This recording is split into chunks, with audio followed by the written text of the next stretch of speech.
반갑습니다. 날이 덥죠? 아직 말복이 남아서 조금 더 더워야 할 것 같아요. 우리나라는 사계절이 분명하죠?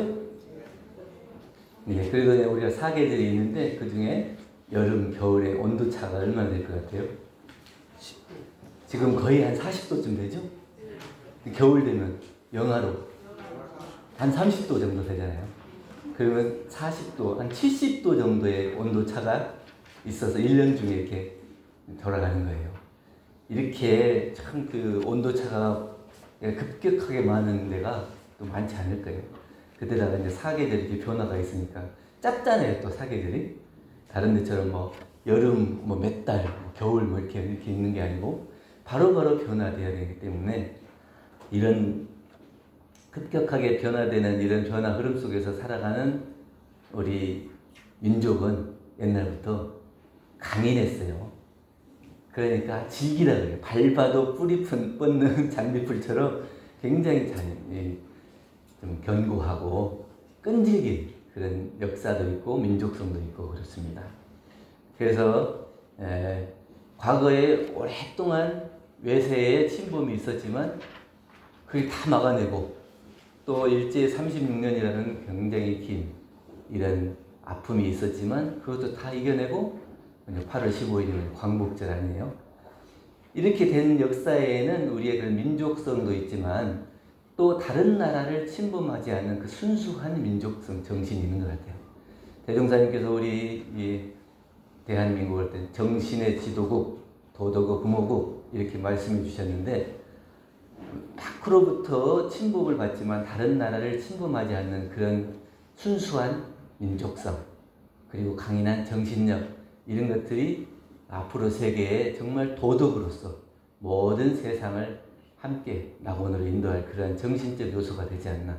그래서 지금 요새 굉장히 애니메이션이 인기 있어가지고 세계적으로 폭발적인 인기가 있는데 그게 뭐냐면 코리안 데몬 헌터 뭐 줄여서 뭐 캐데헌 뭐 이렇게 하는데 그게 뭐냐면 그게 맑은 그 노래를 통해서 맑은 정신은 맑은 기운이 모든 사람들의 가슴에 품어져가지고 그 밑에 잠자고 있는 나쁜 생각들을 이렇게 눌러줄 수 있는 이게 바로 우리가 말하면 정신의 지도국, 도덕의 부모국이 될 수 있는 요소.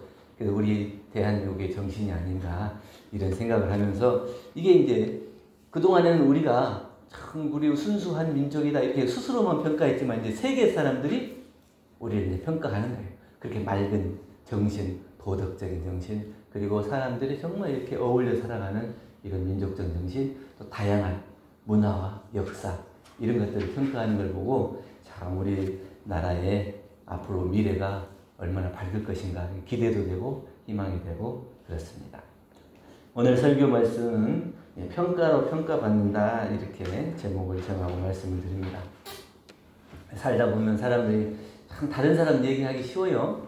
저 사람은 이렇다, 이 사람 저렇다 평가하기 쉬운데 사실은 그 평가가 그 사람을 평가하는 게 아니고 나를 평가한다고 하는 것을 잘 몰라요.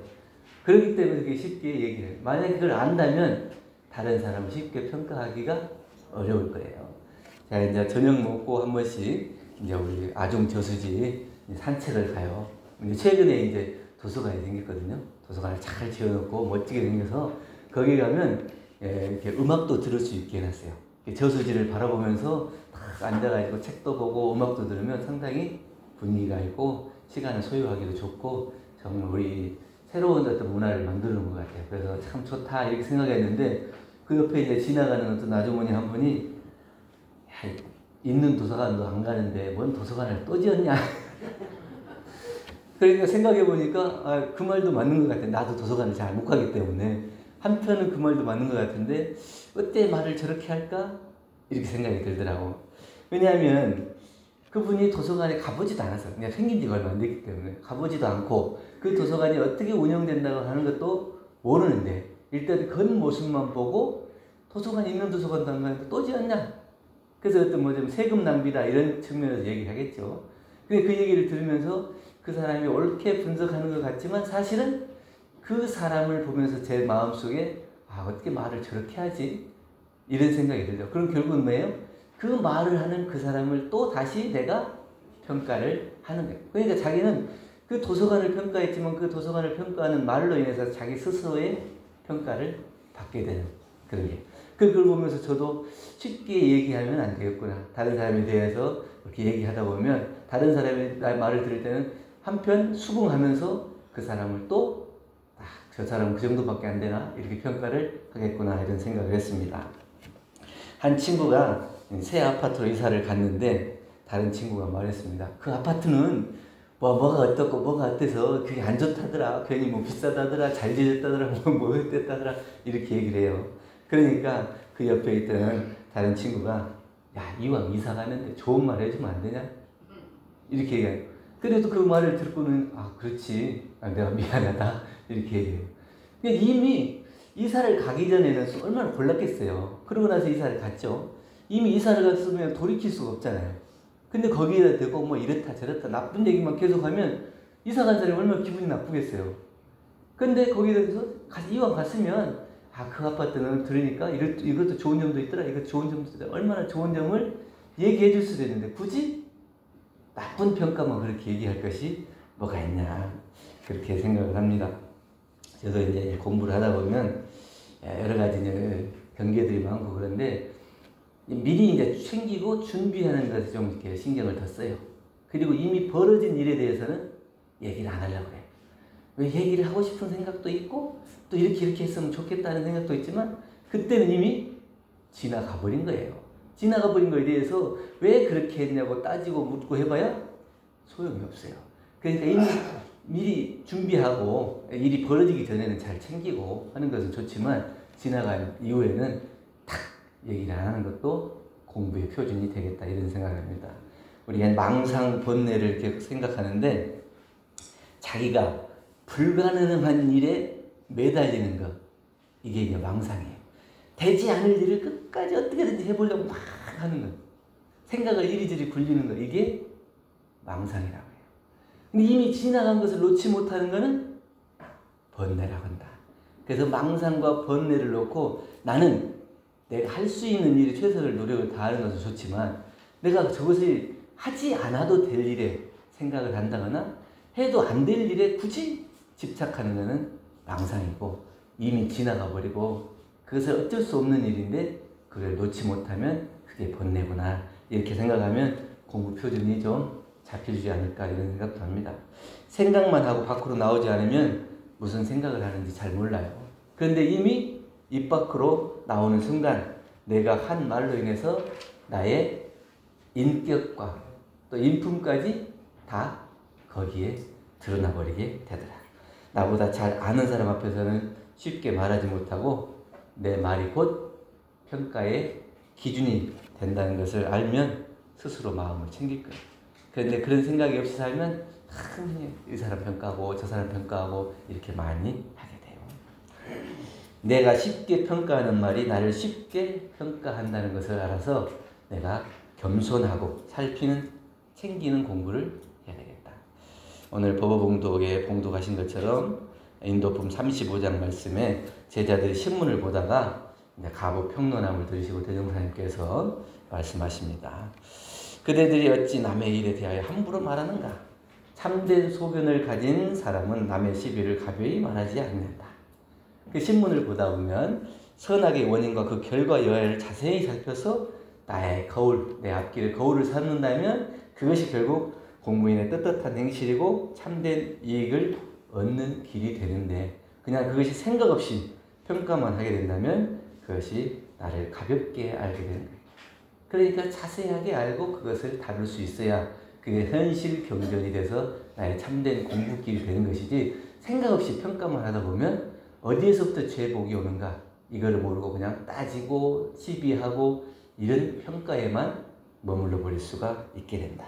그렇기 때문에 우리가 살다 보면 격려와 칭찬보다는 비난과 평가의 말을 더 많이 하게 되는데 우리가 내가 조금 우월하다는 생각 그리고 그 말이 나에게 돌아온다는 생각을 못하기 때문에 쉽게 평가를 하게 된다.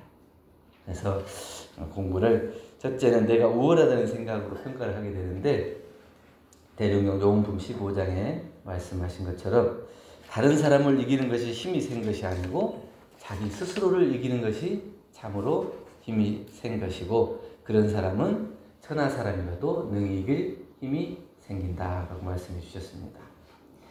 한 고등학생 수학시험에서 100점을 맞았어요. 그래서 자기는 100점 맞았으니까 얼마나 기분이 좋아, 어깨가 좀 들썩거리고 옆 친구를 이렇게 딱 보니까 30점을 맞았어요. 30점을 준 되게 꼴찌 정도 한다. 야, 너 30점밖에 못 맞았냐? 이렇게 이제 속으로 말을 안 하고 생각했겠죠. 근데 체육 시간이 됐어요. 그리고 자기는 공부도 잘하고 운동에도 자신이 있어. 그래갖고 열심히 자신감 있게 뛰었는데 꼴찌를 했어요. 근데 30점 맞은 애는 1등을 했어요. 그러니까 자기가 원래 공부로는 내가 해볼 만한데 여기 운동에서는 안 되니까 자존심도 상하고 그런 거예요. 그러니까 이게 기가 죽어 있으니까 이 1등 달리기 1등을 해가지고 괜찮아. 너는 그래도 공부를 잘하잖아. 이렇게 자기는 그 성적을 보고 꼴찌한 애를 그냥 핀잔하고 공부 못한다고 이렇게 우습게만 생각하고 내가 너보다 더 낫지? 이렇게만 생각했는데, 공부는 비록 못하더라도 가는 나를 위로할 줄 알고 걱정할 줄 알고 그래도 괜찮다고 챙겨줄 수 있는 그런 마음이 있어. 그럼 누가 더 나은 거예요?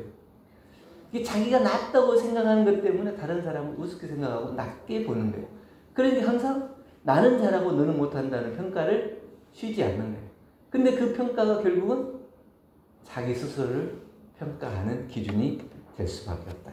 스스로 우월하다는 생각을 벗어나지 못하면 교만이 생기기 쉽다고 합니다.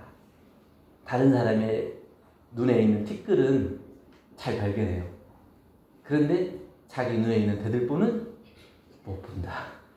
자기에게 흠이 더 많은데 그 흠은 보지 못하고 다른 사람에게 있는 작은 흠은 쉽게 발견한다는 거예요. 그러니까 우리가 다른 사람에 대한 평가는 잘하지만 내 스스로 돌아볼 수 있는 공부는 잘 못하고 있다는 겁니다. 쉽게 남을 평가하는 마음, 또 그것을 참아내고 스스로 그 마음을 이기고 나를 살필 수 있는 그 마음이 될 때 이제 공부가 시작되는 것이다. 나폴레옹이 어느 날 부하 장군과 함께 거리를 걷고 있었어요. 나폴레옹이 키가 작아요. 150도 안 됐던가 아마 그럴 것 같아요. 그러니까 그 지나가는 걸 보고 옆에 한 시민이 얘기를 해요. 아, 저 난쟁이 같은 사람이 무슨 황제야.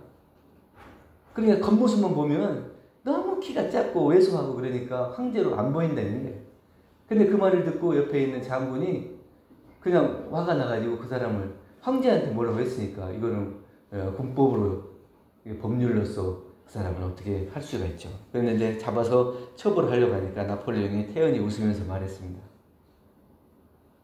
그 사람의 말이 나를 작게 만드는 것이 아니고 그 마음이 얼마나 작은지를 보여줄 뿐이다.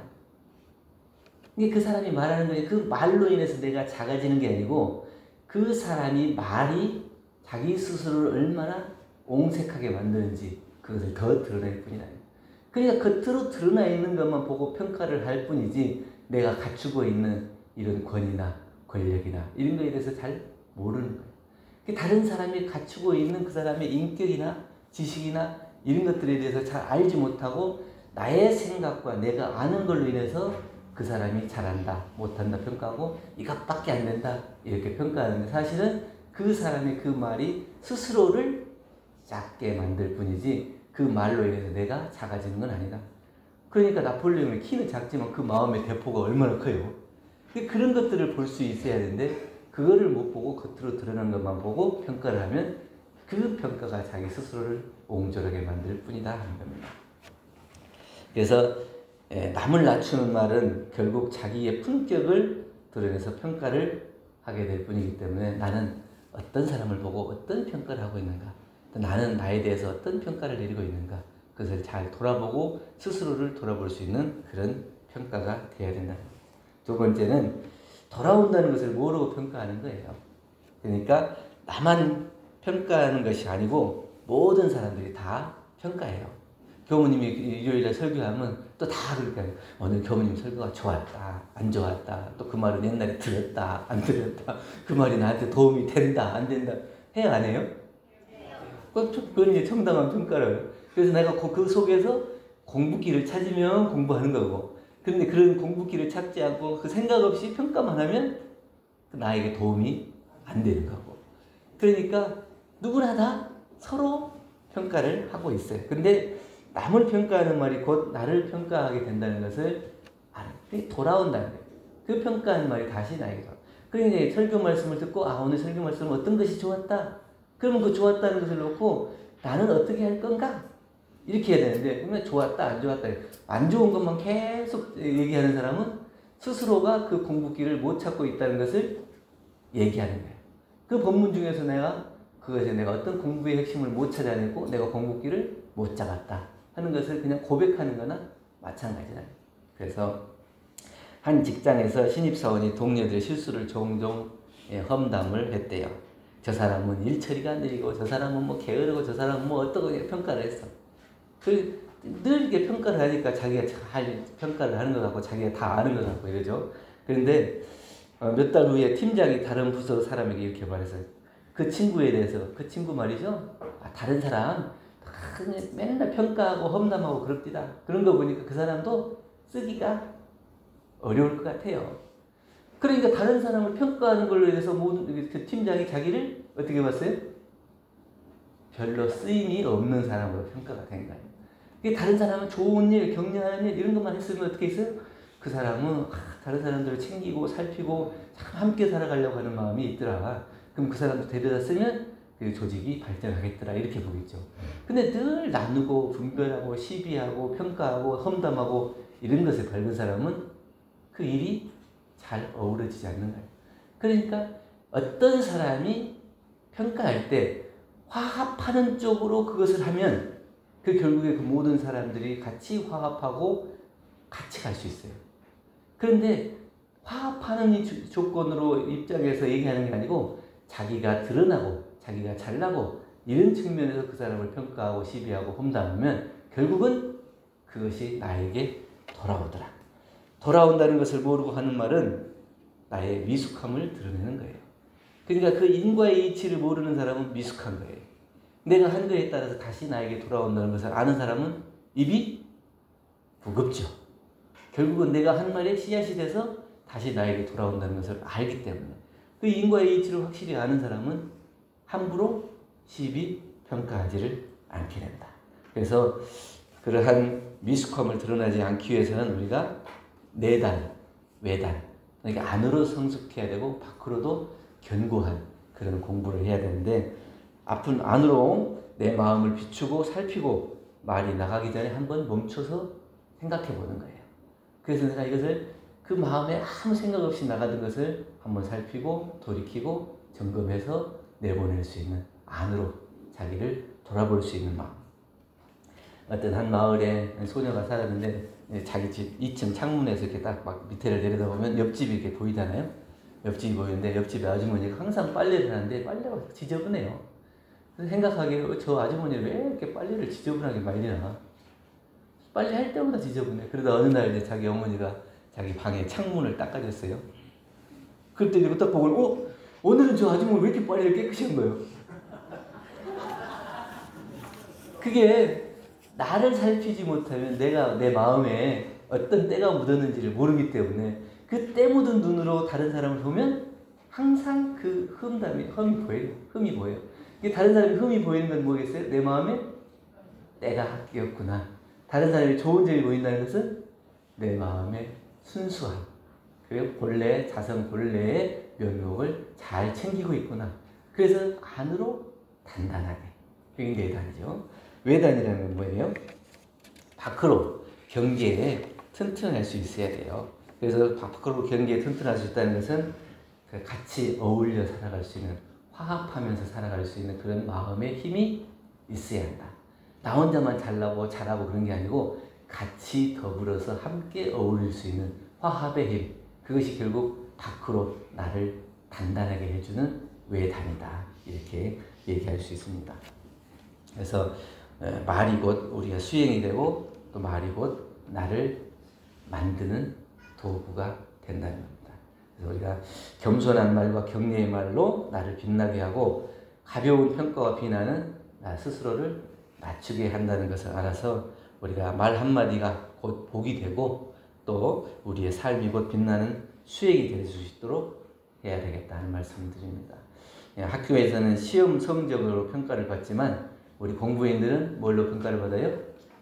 경계를 통해서 얼마나 우리의 말과 몸과 마음을 잘 쓰느냐에 따라서 평가를 받게 됩니다. 그리고 이 공부인의 평가는 결국 뭘로 나타나냐면 복과 해로 나타나요. 그래서 복과 해를 얼마나 잘 닦고 있는가, 이거에 중요하게 포인트를 놔야지 다른 사람이 잘하고 못하는 것을 관심 갖고 그 잘하고 못하는 걸 평가하는 것에 마음을 두지 말고 그 사람보다 내가 안으로 나를 잘 살피고 있나, 밖으로 얼마나 화합하고 있나, 이걸 통해서 내가 복과 지혜를 닦는데 얼마나 노력하고 있는가, 이것을 살피고 공부하는 사람이라야 우리가 참된 공부인이 되지 않을까 이런 생각하고, 우리가 다른 사람을 평가하기 전에 스스로 나를 평가하고 돌아봐서 정말 안으로 힘을 갖추고 밖으로 화합할 수 있는 공부인 되기를 간절히 명언 드립니다. 감사합니다.